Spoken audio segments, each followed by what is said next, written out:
Toujours du rouge ce midi pour le marché parisien qui digère une nouvelle salve de publications. Et on démarre avec Technip qui cède 3,7% malgré des résultats en hausse au premier trimestre.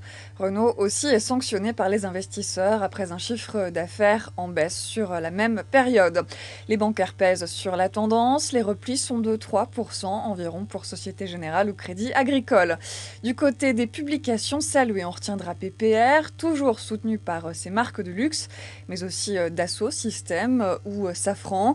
Enfin, Vivendi progresse de près de 5%, le groupe qui a démenti les informations de Bloomberg. L'agence annonce la division du géant du divertissement en 2 entités pour tenter de redresser la valorisation du groupe.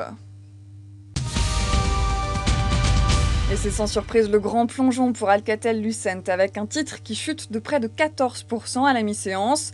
Le groupe a publié de mauvais chiffres trimestriels, dont une sévère perte opérationnelle, largement supérieure aux craintes du marché. L'exploitation est déficitaire de 221 millions d'euros, alors qu'elle était symboliquement positive un an plus tôt.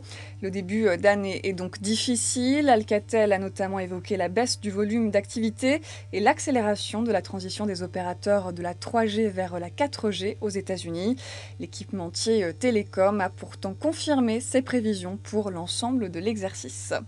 C'est la fin de ce flash. Prochain rendez-vous à 18h pour la clôture.